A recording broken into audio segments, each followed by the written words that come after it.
This marathon story is brought to you by White & Company. Every special event the city holds, from parades to Ribfest, has a security presence, and the inaugural marathon and half marathon is no different. Police have been planning for the past year to make sure it all runs smoothly. The biggest issue with this is the fact that it covers 26.2 miles of city streets, park districts, forest preserves. So it's a challenge logistically. The race starts and stops in the heart of downtown Naperville at North Central College, where there could be as many as 10,000 people gathered at once.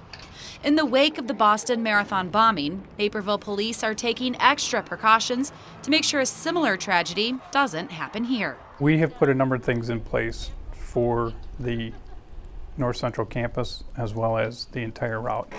We're adding an increased uniformed police presence. We're adding increased signage that articulates we have increased presence, and encouraging people that if they see something suspicious to tell someone.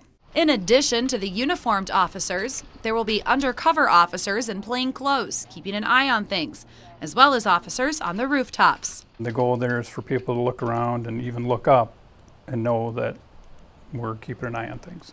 And it's not just two-legged officers on the streets. The police have recruited a few four-legged ones as well. We actually have bomb-sniffing dogs that are going to be present for the event.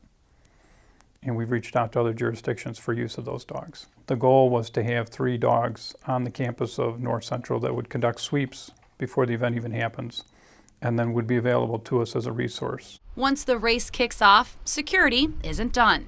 There's upwards of 148 intersections that we needed to somehow provide control to. Coordinating traffic safety becomes our premier concern. Getting people across busy streets like Washington Street, 75th Street, 83rd Street, and then back to the campus. It's a big communication process, and as long as we can keep each other aware of where the route is at any given time, where the lead runner is and where the last runner is, because we also have to work with Public Works to get the roads closed and then open them as quickly as we can. There's a total of 63 officers protecting the runners and spectators at the marathon. Among them are about 15 volunteers, led by Park District Executive Director Ray McGurry. I'm complimenting really the police department in filling in areas that crowd control more or less. But nevertheless, people that we will be putting out there in a civilian capacity are highly trained. We're going to be using the community radio watch people from the Naperville Police Department. So I'm very fortunate that I don't have to go out and recruit, X number of people and then have to train them. These people come trained with equipment. Steve's worked with them before. Ray's no stranger to this type of event. He spent 28 years in law enforcement between Naperville and Bolingbrook. There's a lot of overlap from leadership and from management and from getting things done. I'd like to think that I still have some semblance of knowing how to be a police officer if I needed to be. Certainly on Marathon Day, that's not the case. I'm not a police officer. I'm a civilian, and I'm in a civilian capacity.